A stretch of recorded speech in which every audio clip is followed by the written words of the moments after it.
Why are we in this condition, Francisco? Deuteronomy 28:15. And then we're going to John 1. Read. Tell me why. Why are we in this situation? Because basically we got nothing good going for us. You know, the white people want to keep everything for themselves. They want to keep everything. They just want to exclude us away, you know. They just want to have their own life. They want everything to go back the way it was. They want everything to go back to. And what was the way it was?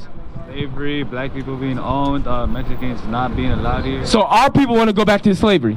Is that what you're saying? Our people want... No, oppressors want everything to go back to being like slavery. Okay. Yeah. So back when we had the chattel and the yokes of iron, our oppressors want to go back to. But I asked you, why are we in this situation? Why? They want to keep it that way. Okay, let's read Deuteronomy 28:15. Deuteronomy chapter 28 and verse 15. But it shall come to pass, if thou wilt not hearken unto the voice of the Lord thy God. Because I asked you, Francisco, why are we in this condition? Why are we in this condition again? Read it again. But it shall come to pass, if thou wilt not hearken. If we don't do what? Hearken unto the voice of the Lord thy God, to observe, to do all his commandments and his statutes, which I command thee this day, that all these curses shall come upon thee and overtake thee. So the reason why we're cursed as a people, the reason why we're being oppressed is why, Francisco? We didn't follow God's laws and commandments. So it's joining the military, is trying to seek benefits from another nation who can't save us, going to solve our problems. No, it's not. How are our problems going to be solved? Right, we're joining together and doing what? Okay, Francisco, if we are in this situation because we broke the commandments, what do you think we should be doing now? And doing what? Doing things right. I'm going to show you, because we're in this situation because we broke the commandments. So let's see how we reverse the situation. Verse 1. Deuteronomy chapter 28 and verse 1. And it shall come to pass, if thou shalt hearken diligently unto the voice of the Lord thy God, to observe, to do all his commandments and his statutes, which I command thee this day, that the Lord thy God will set thee on high. You'll do what? Set thee on high. Because we low right now, right? Because of why? You just said it. Because we broke the commandments. So now God is saying, if you keep the commandments, read, set thee on high. He's going to put us back where we started, on high. On high. We're going to be the kings and priests on this earth again. We're going to be telling the nations what to do. We're going to be telling them to build these build these buildings. Go get me some food. Make sure my cattle is farming. Make sure you pick my fruits and vegetables. They're going to be in the fields. That's what's going to happen if we start keeping the commandments. And it starts with repentance, and you show signs of it by taking your hat off. Leviticus 19. It's by you keeping the commandments. If everyone made the conscious decision, you know what? I got to start keeping the commandments as an Israelite from the tribe of Issachar, from the tribe of Judah, Benjamin, Levi. We got to start keeping the commandments and gathering together, not trying to seek the other nations for their help. Leviticus 19. Here's another one for you, bro. Leviticus chapter 21 and verse 5. They shall not make boldness upon their head. There's another commandment, Francisco. You paying attention? What did it just say? Okay, read it again. Leviticus chapter 21 and verse 5. They shall not make boldness upon their head. So God said we should not make boldness upon our head. What does that mean? No, shaving our hair what? So I can't trim my hair? Is that what it's talking about? Shaving it bald, right? Do a lot of our people shave their hair bald? Yeah, they shave their hair bald. You got Michael Jordan, you got Steve Harvey, you got Pitbull, you got Daddy Yankee. They like to shave their head bald. God said don't do that. It's a law. That's as simple. Is that something hard that we could do? Is that something hard? It's harder to go to the store, buy the Gillette shaves, buy the shaving cream, and then having to shave your head off. It's harder to do that if you just let your hair grow. You can trim it, keep it nice. You can keep it low fade if you want. But it's not hard to keep that commandment. All right, read. Neither shall they shave off the corners of their beard. We shouldn't do what? Shave off the corners of their beard. So what did that just say right there? You can't shave off your facial hair. You can't shave it off bald. You shave your beard? Or you don't go beard. So the little that you got, keep it on your face. You can make it nice. You can trim it up. But to make it bald, right? To make it bald, or a bald face, God said don't do it. The beard is a sign for you, Francisco, as a badge of manly dignity. It's supposed to separate you from a boy, from a man, from a woman, from a man. Because nowadays, it's confusion out here, right? Nowadays, we can't tell what a man looks like and what a woman looks like, right? Because women are just like men, and men are just like women. You see that? They want to be equal. Okay, good. So you agree that we can't shave our head bald, right? You agree with that. So you're not going to cut your head bald, right? You agree that we can't shave our beards all bald, right? You agree with that. Now, I mentioned, give me Leviticus 18 now. I mentioned about how they have societies set up in terms of men want to be women and women want to be male. What does God say about it? You think that's okay, Francisco? You think women should be lesbians and transsexuals and stuff like that?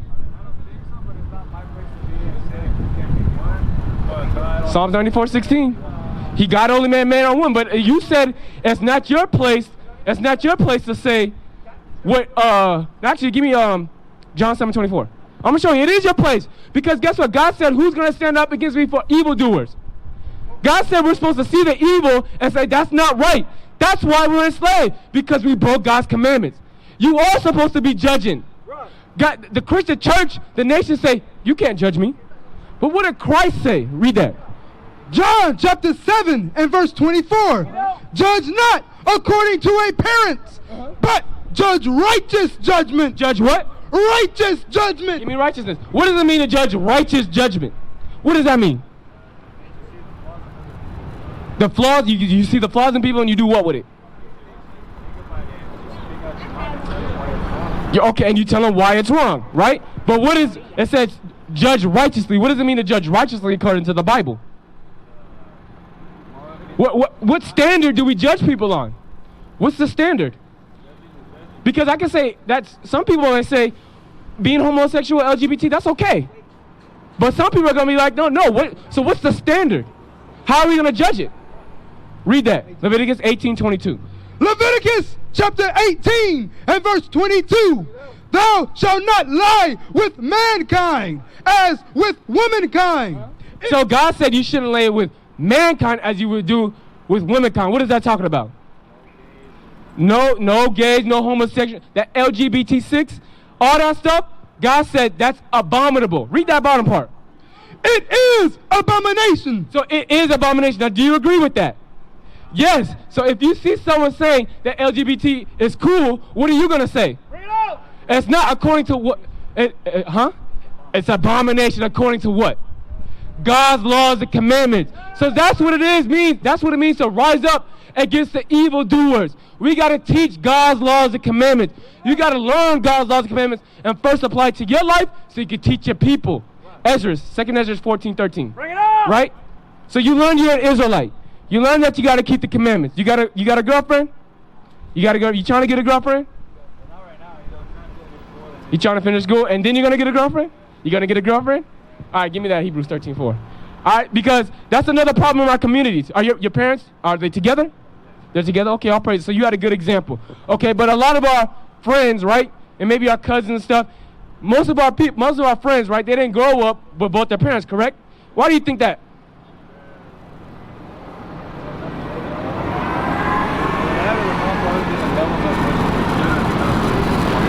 So they didn't love them as much as they should and they walked out? Is that the only reason why? They weren't ready. We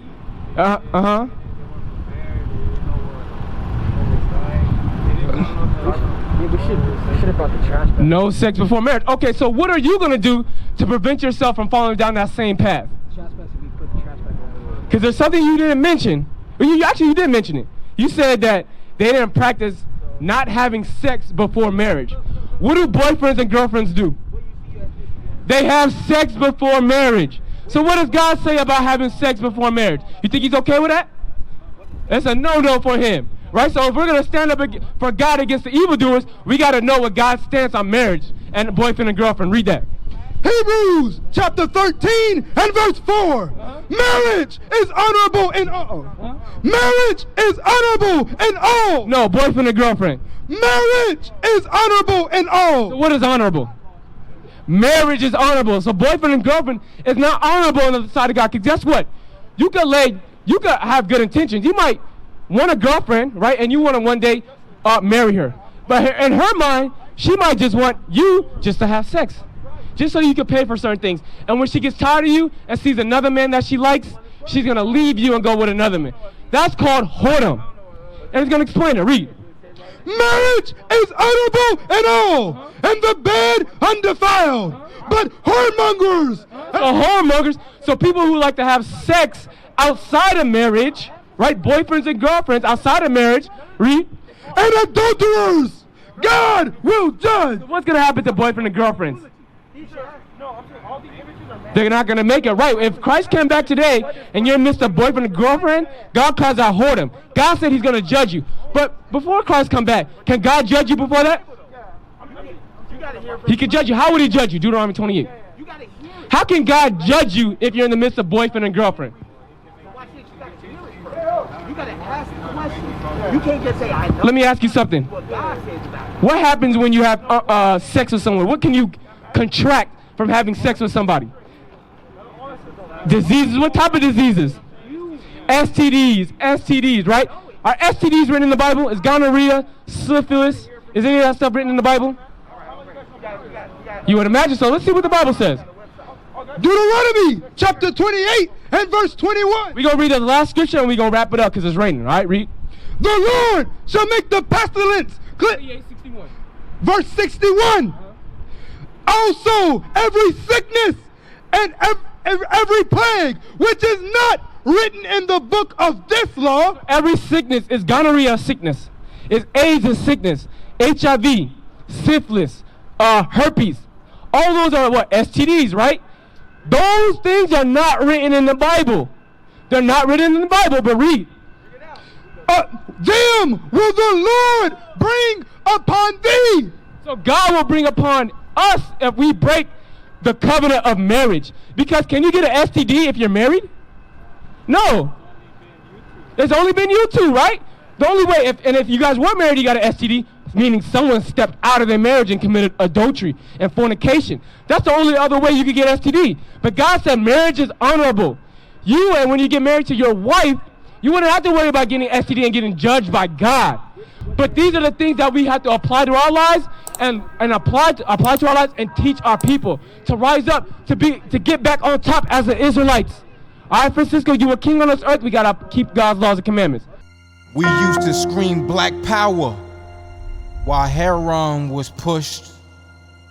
But at the end of the day, nothing's in vain.